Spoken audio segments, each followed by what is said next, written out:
Chapitre 39. À Jéricho, avant de se rendre à Béthanie. Déjà les murs blancs des maisons de Jéricho et ses palmiers se profilent contre un ciel d'un bleu intense de céramique ou d'émail, quand, près d'un bosquet de tamaris ébouriffé, de mimosas sensibles, d'aubépines aux longues épines, d'autres arbres, la plupart épineux, qui semblent être renversés là de la montagne ardue qui est en arrière de Jéricho, Jésus se rencontre avec un groupe important de disciples conduits par Manahan. Ils semblent attendre, et ils attendent en effet, et ils le disent après avoir salué le Maître, ajoutant que d'autres s'étaient répandus sur d'autres routes pour savoir, car le retard d'une nuit tout entière pour l'arrivée à Jéricho les avait impressionnés. Manahan dit: Je suis venu ici avec eux, et je ne te quitterai plus jusqu'à ce que je te sache en sécurité chez Lazare. Jude Thaddée demande: Pourquoi? Y a-t-il quelque danger? Vous êtes en Judée. Le décret, vous le connaissez, et la haine aussi. Par conséquent, tout est à craindre, répond Manahan, et s'étant tourné vers Jésus, il explique: J'ai pris avec moi les plus courageux, car on pouvait présumer que, s'ils ne t'avaient pas pris, tu serais passé par là. Et nous avons compté sur notre valeur de disciples et d'hommes pour pouvoir impressionner les mauvais et te faire respecter. En effet, il a avec lui des anciens disciples de Gamaliel, le prêtre Jean, Nicolaï d'Antioche, Jean d'Éphèse et d'autres hommes vigoureux dans la fleur de l'âge, d'un air plus distingué que le commun, que je ne connais pas. De quelques-uns d'entre eux, Manahan fait rapidement la présentation, alors que d'autres ne sont pas présentés. Ce sont des hommes de toutes les régions de la Palestine, parmi lesquels ceux de la cour d'Hérode Philippe. Des noms des plus anciennes familles d'Israël résonnent ainsi sur la route, près du bosquet ébouriffé, où le vent fait trembler les feuilles des mimosas et incline les rejetons des aubépines. Allons, n'y a-t-il personne avec les femmes chéniques? Demande Jésus. Les bergers, tous, sauf Jonatas qui attend Jeanne dans son palais de Jérusalem, mais le nombre de tes disciples a augmenté sans mesure. Hier, ils étaient environ 500 qui attendaient à Jéricho, tellement que les serviteurs d'Hérode en étaient impressionnés et l'avaient rapporté à leur maître. Et lui ne savait pas s'il fallait trembler ou sévir, mais il est obsédé par le souvenir de Jean, et il n'ose plus lever la main sur aucun prophète. Bien, cela ne te fera pas de mal, s'écrie Pierre, en se frottant joyeusement les mains. C'est celui qui a le moins d'importance, cependant. C'est une idole que chacun peut manœuvrer à son gré, et qui l'a en main sait le manœuvrer. Barthélemy demande: Et qui le tient? Pilate, peut-être? Pilate, pour agir, n'a pas besoin d'Hérode.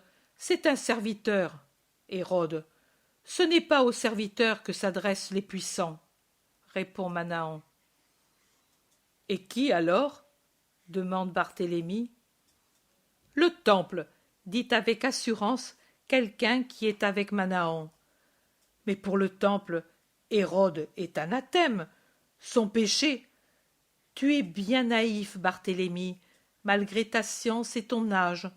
Tu ne sais donc pas que le temple sait passer sur beaucoup de choses, sur trop de choses, pour atteindre son but? C'est pour cela qu'il n'est plus digne d'exister, dit Manahan avec un geste de souverain mépris. Barthélemy dit pour l'avertir: Tu es israélite, tu ne dois pas parler ainsi. Le temple est toujours le temple pour nous. Non, c'est le cadavre de ce qu'il était, et un cadavre devient charogne immonde quand il est mort depuis un certain temps. C'est pour cela que Dieu a envoyé le temple vivant, pour que nous puissions nous prosterner devant le Seigneur sans que ce soit une pantomime immonde. Tais-toi, susurre à Manahan un autre qui est avec lui, parce qu'il parle trop clairement. C'est un de ceux qui n'ont pas été présentés et qui restent entièrement couverts. Manahan réplique. Et pourquoi devrais-je me taire si c'est ainsi que parle mon cœur? Penses-tu que ce que je dis puisse nuire au maître? S'il en est ainsi, je me tairai, pas pour une autre raison. Même s'il me condamnait, je saurais dire c'est ce que je pense, et ne châtiez pas d'autre que moi. Étienne dit impétueusement. Manahan a raison, cela suffit de se taire par peur. C'est le moment pour chacun de se prononcer pour ou contre, et pour dire ce qu'il a sur le cœur. Je pense comme toi, frère en Jésus, et si cela peut causer notre mort, nous mourrons ensemble en confessant encore la vérité. Soyez prudents, exhorte Barthélemy. Le temple est toujours le temple. Il faillira certainement, il n'est pas parfait, mais il est. Après Dieu, il n'y a personne de plus grand, et force de plus grande que le grand prêtre et le Sanhédrin. Il représente Dieu, et nous devons voir ce qu'ils représentent, non ce qu'ils sont. Je me trompe peut-être, maître. Tu ne te trompes pas. En toute constitution, il faut savoir considérer l'origine. Dans ce cas, le Père éternel, qui a constitué le temple et les hiérarchies, les rites et l'autorité des hommes préposés pour le représenter. Il faut savoir remettre au Père le jugement.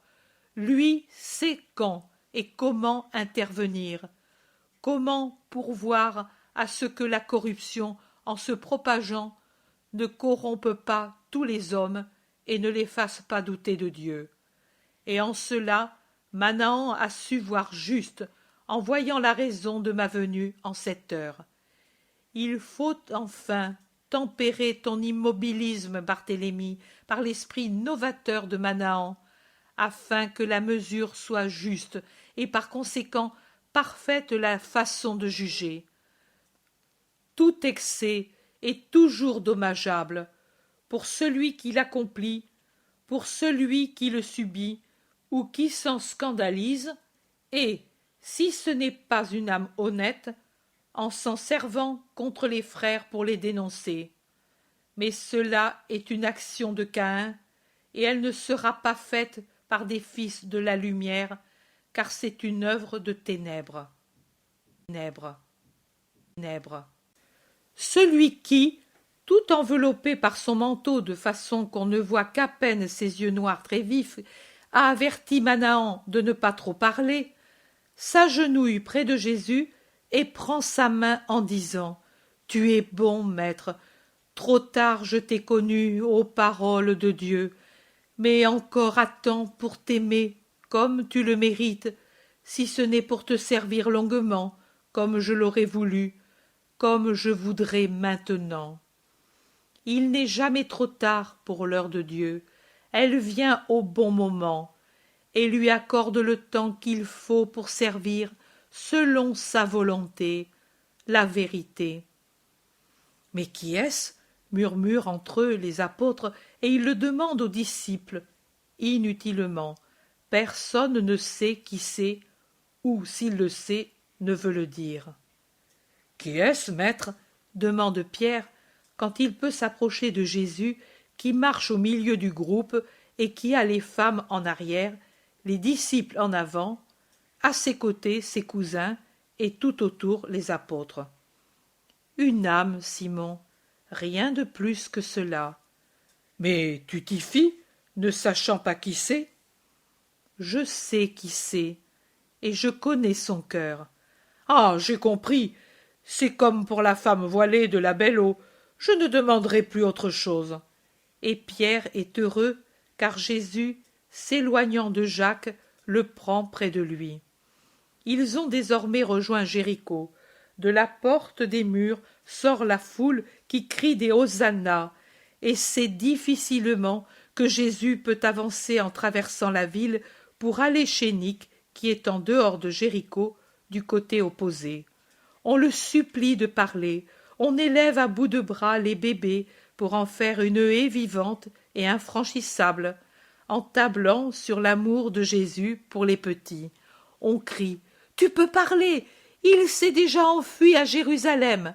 Et en disant ces paroles, on montre du doigt le magnifique palais d'Hérode, maintenant fermé.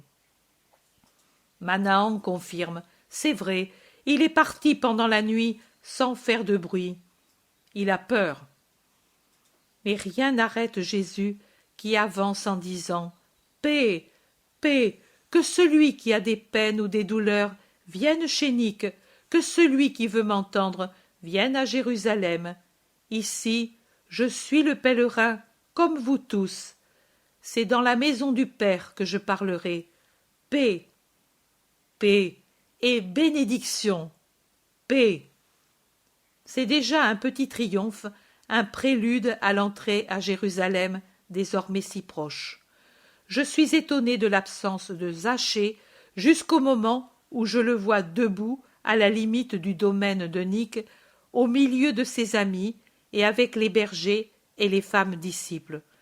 Tous accourent à la rencontre de Jésus et se prosternent et l'escortent alors que lui, les bénissant, entre sous le verger, se dirigeant vers la maison hospitalière.